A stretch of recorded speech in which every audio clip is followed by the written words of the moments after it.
Hello everyone and welcome to Firstpost America. I'm Eric Ham coming to you live from the nation's capital in Washington, D.C. And over the next few minutes we'll take you from the United States and around the world, covering all the top stories of the day. But before that, here's a look at the latest headlines.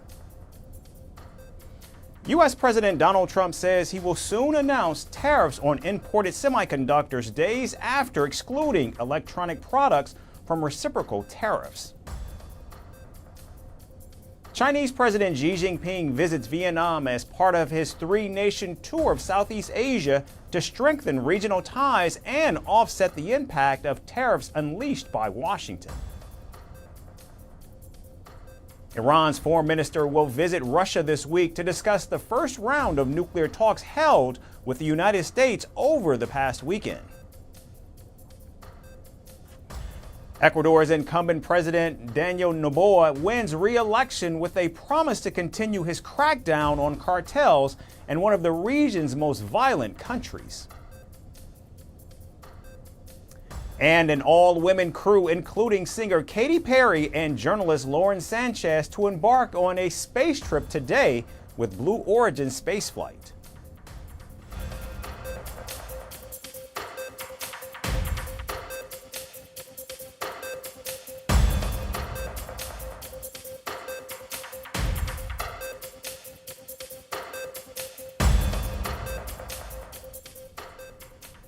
We begin in Washington, where the Trump administration has issued a fresh warning to foreign nationals living in the United States.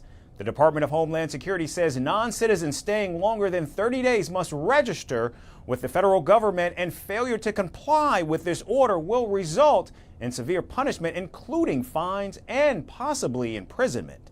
In a social media post, the federal agency added President Donald Trump and Director Kristi Noem have a clear message for illegal migrants: leave now and self-deport.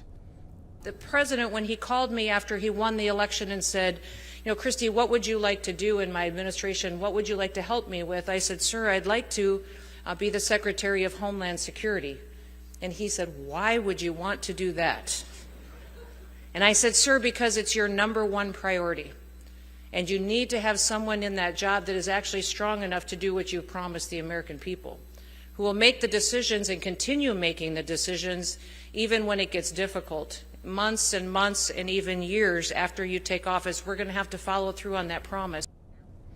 Now, the post on social media platform X also features a list of benefits and consequences for migrants under the self-deportation warning. Non-citizens who choose to self-deport will avoid a criminal record in the United States. They can also keep their earnings and be eligible for a subsidized flight back home. Self-deportation will also keep the door open for legal immigration in the future. However, migrants who overstay after receiving the final order of removal will have to pay a fine of $998 per day. Meanwhile, a fine of $1,000 to $5,000 will be imposed on foreign nationals who declare they will leave but then fail to self-deport. Non-citizens could also get jail time and a lifetime ban from legal immigration to the United States. President Trump's latest rule will not directly affect visa holders, green card recipients, and work and study permit holders. However, it does require them to carry the proof of their legal status at all times. The new rule might affect H-1B visa holders living in the U.S. past their grace period without jobs, and international students residing unlawfully in the country. The latest warning comes as President Trump eyes the largest deportation in American history, with a goal of deporting 1 million migrants within his first year in office. And while experts cast doubt over the feasibility of such a goal, the Trump administration is doing everything possible to achieve its unprecedented target. And staying in the United States, authorities in Pennsylvania have arrested a 38-year-old man after an arson attack on Governor Josh Shapiro's official residence in Harrisburg on Sunday. The suspect, named Cody Balmer, allegedly hopped a fence and intentionally set the house on fire while Shapiro and his family were asleep. Sharing his ordeal, Shapiro said he and his family were abruptly awakened and evacuated by police in the middle of the night. Good afternoon. Last night at approximately 2 o'clock in the morning, while my family and I were asleep upstairs here at the governor's residence. One of the state troopers assigned to our detail banged on our door, woke us up and told us we had an emergency and needed to leave immediately. Together, we secured all of our children, our 2 dogs, our family that was staying with us, and the troopers safely evacuated us from the governor's residence. The 51-year-old governor added no one was injured in the attack, though the blaze significantly damaged his home. Meanwhile, the Pennsylvania State Police said the suspect faces charges of attempted murder, terrorism, aggravated arson, and aggravated assault against an enumerated person. We have, as the colonel indicated, Cody Balmer is in custody. We are preparing a criminal complaint to charge him. This is not a record yet, but the charges will include attempted murder, terrorism, aggravated arson, and aggravated assault against an enumerated person. These are all very serious charges. As with any charges, the defendant is presumed innocent. We will file those charges within the next several hours, and we will include a probable cause affidavit which will detail the basis for this arrest. Now, while the motive behind the attack is not yet known, police say the suspect had a methodical plan to target Shapiro. He clearly had a plan. He was very methodical in his approach and moved through it without a lot of hurry, again, in a very methodical, planned manner, and carried it out, although in a very short period of time. When I said that he was in the residence, he was inside for less than a minute. It all happened very quickly, and he was back out. As per state records, Balmer has a criminal background and is expected in court for a plea hearing in a separate assault case that occurred back in 2023. He also pled guilty to forgery and theft by deception in another case in 2016. Sunday's attack at the governor's house took place just hours after Shapiro and his family celebrated the Jewish holiday Passover. The governor expressed gratitude for the messages he received, including from Vice President J.D. Vance. He also criticized the rise of political violence in the United States, including the plot to kidnap Michigan Governor Gretchen Whitmer in 2023 and 2 assassination attempts against President Donald Trump just last year. And now to the war in Europe. Yesterday, 2 Russian ballistic missiles struck in the heart of the Ukrainian city of Sumy, killing at least 34 people and injuring over 100 others. Witnesses described the scenes of horror, with emergency services pulling people from rubble and a destroyed trolley bus nearby.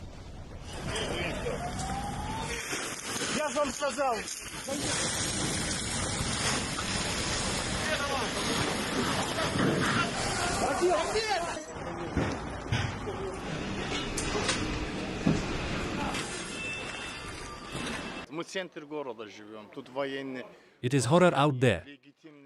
I saw at least 4 bodies. A woman sitting next to me is my neighbor. Her grandson died in November, and today her husband died on the street. Now, the attack, which came on Palm Sunday, a major Christian holiday, drew swift and sharp condemnation. Ukrainian President Volodymyr Zelensky called it the work of quote-unquote deranged scum in his evening address, emphasizing the symbolic cruelty of launching such an attack on a religious holiday. Удар прийшовся просто по центру міста. The strike hit the city center on Palm Sunday. Only filthy scum can act like this. Сволота може робити таке. These were 2 Russian ballistic missiles. The first one struck a building, one of the university buildings. The second one exploded virtually over the street. 117 people were injured, including children, among them a girl born in 2025. In his interview with 60 Minutes on CBS, President Zelensky also issued a direct appeal to President Donald Trump, urging him to visit Ukraine before making any deals with Russia to end the war. The Russian attack aboard Air Force One, President Donald Trump called it a horrible thing and claimed he was told it was a mistake. The commander-in-chief further maintained his position that negotiations are urgently needed. I think it was terrible, and I was told they made a mistake, but I think it's a horrible thing. I think the whole war is a horrible thing. I think the war is for that war to have started is an abuse of power.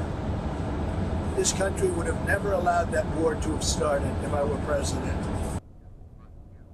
Russia's attack on Ukraine comes after U.S. Special Envoy Steve Witkoff met with Russian President Vladimir Putin in Moscow last week. The Kremlin said the meeting lasted more than 4 hours and focused on aspects of a Ukrainian settlement. Meanwhile, as Ukraine's allies scramble for answers and solutions, with nearly 7 million Ukrainians still displaced as refugees, the war shows no signs of slowing down. In fact, EU foreign ministers met in Luxembourg this morning to discuss the key challenges that the bloc is facing, with Ukraine at the top of the pile. So as diplomacy hangs in the balance, all eyes now turn to whether President Donald Trump will take up President Zelensky's invitation and witness the war's grim reality. And today in Washington, President Donald Trump is meeting El Salvador's President Nayib Bukele at the White House. And at the heart of their partnership lies a hardline operation, flying alleged gang members, many Venezuelans and Salvadorans, to El Salvador's infamous Secot prison. While the president calls them enemy aliens, critics call it a dangerous game with human lives. One wrong for deportation like that of a Maryland resident has even ignited outrage and many legal battles. Our next report talks about what happens when one of the world's most powerful men meets the self-proclaimed quote-unquote coolest dictator. El Salvador's President Nayib Bukele meets U.S. President Donald Trump today. Their Washington meeting comes amid rising controversy and legal battles, and at the heart of it is a bold, divisive deportation strategy. In the crackdown to deport illegal migrants, the United States deported 10 more alleged gang members on Saturday. They arrived in El Salvador from Guantanamo Bay late that night. U.S. Secretary of State Marco Rubio, in a post on X on Sunday, named the deportees from MS-13 and Tren de Aragua organizations. Both these gangs are labeled foreign terrorist organizations by the United States. Soon after their deportation, they were immediately taken to El Salvador's Secot prison. Over the past 4 years, 21 million people poured into the United States. Many of them were murderers, human traffickers, gang members, and other criminals from the streets of dangerous cities all throughout the world. Because of Joe Biden's insane and very dangerous open border policies, they are now strongly embedded in our country, but we are getting them out and getting them out fast. The Terrorism Confinement Center, or Secot, is Bukele's fortress. It's infamous for its tough crackdowns on gangs. In a video posted online by El Salvador's Justice Minister Gustavo Villatoro, detainees were seen in shackles with their heads down, marching out from the military planes, and then eventually taken to the Secot prison.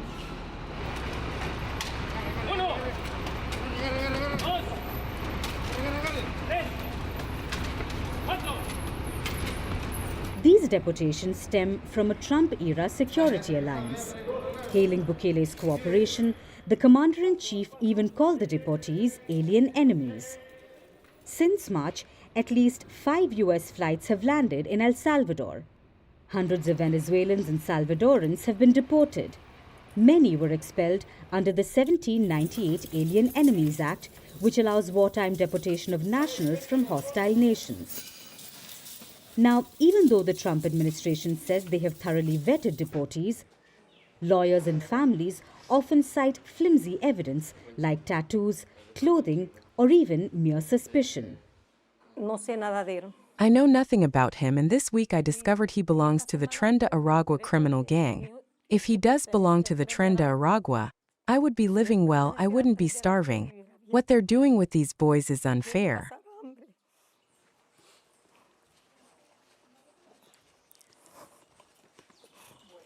They can't blame them just for having tattoos. My son was a tattoo artist and barber. He used to work with me in Bogota. The U.S. Supreme Court recently weighed in.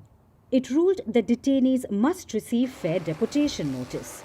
However, it left gaps for those already deported, and one case is especially grabbing headlines. Kilmar Abrego Garcia, a Maryland resident, was wrongly deported. He has lived legally in the United States since 2019. However, in March, an administrative error sent him to Sikot. This so-called administration error has destroyed my family's happiness, my children's innocence. Kilmar, if you can hear me, I'm still fighting for you. Your brother, your mother, our children are still fighting for you. We're not going to give up hope. Last Thursday, the Supreme Court ordered his return. But the Trump administration has defied the directive so far. Officials argue they are only required to remove U.S. obstacles, and they refuse to retrieve Garcia from El Salvador themselves. It's not the one that was not Tren de Aragua, but he was MS-13. It's the one that they've said needs to come back. No, but was he MS-13? Because I only know about that. I don't know which one, but if the Supreme Court said bring somebody back, I would do that. I respect the Supreme Court. With President Bukele in Washington, the question is, will he stand by Trump's side? Or will the mounting legal pressure crack this alliance? And finally today, parents across America may need to start saving for toy insurance. Because thanks to the President Trump's whopping 145% tariffs on China, your next Barbie could cost more than your last electricity bill. Toy makers in China say they simply can't shoulder the added costs, so it will have to be shared by American retailers and the consumers. Families may have to choose between premium playtime or substandard toys that go from fun to fractured within 5 minutes. So the next time you step on a Lego, it may or may not hurt your foot, but it will definitely dent your wallet. Here's our final report with more. I did a 90-day pause for the people that didn't retaliate, because I told them if you retaliate, we're going to double it. And that's what I did with China, because they did retaliate. Thanks to a fresh round of US-China trade tensions, Barbie's gone luxury. The humble toy aisle might soon resemble a high-end boutique. Brace yourselves, American parents, as Barbie's dream house might need a dream loan. Yes, that plastic dollhouse may cost more than your actual rent. China's toy industry is sounding the alarm. They are warning that toys imported from China, the land where nearly 77% of America's playthings are born, are about to come with designer price tags. This is after Trump decided to slap a whopping 145% tariff on Chinese imports. Reciprocal, I could have done that. According to Mei Liang, president of the China Toy and Juvenile Products Association, basically the UN for Barbie dolls, Uno cards and Hot Wheels, these tariffs are already forcing retailers to renegotiate their toy orders. She said, and I quote, "Manufacturers here cannot absorb the burden." Mei Liang further explained in an interview what happens next. Retailers in the US will bear part of the cost. The rest will be passed on to the American consumers to pay. The parents will now have to choose between Barbie's Corvette or paying the electricity bill. To make matters even more thrilling, Mexico and Vietnam, America's toy plan B and C, are also on the US tariff list. Vietnam is one of the worst hit countries with 46%, while Mexico was spared by the reciprocal tariffs. They already have a 25% tariff system in place by the United States. So no matter where your child's next Lego set is assembled, chances are the price will go up or the quality will go down. And just when you thought it couldn't get any messier, in February, Mattel, the company behind Barbie and Hot Wheels, hinted that it may raise prices. Mattel is also eyeing a complete revamp of its supply chain. Apparently, navigating a tariff-ridden toy market is harder than winning a game of Monopoly without flipping the board.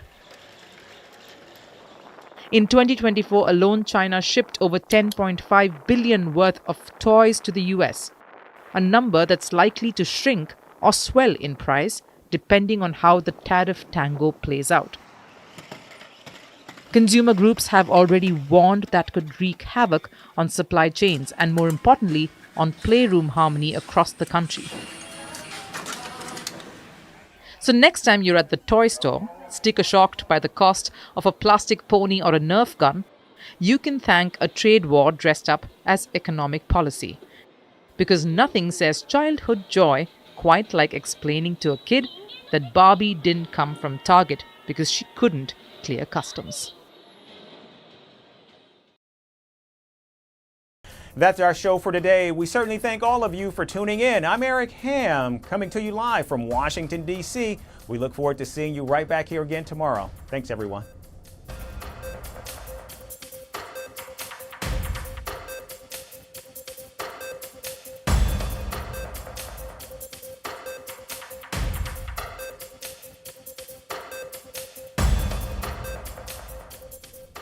Greeting you with aloha and namaste.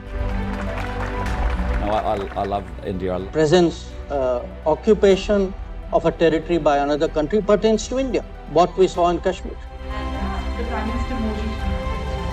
How do you see Trump's America? Yes, the current administration behaves differently from the previous administration.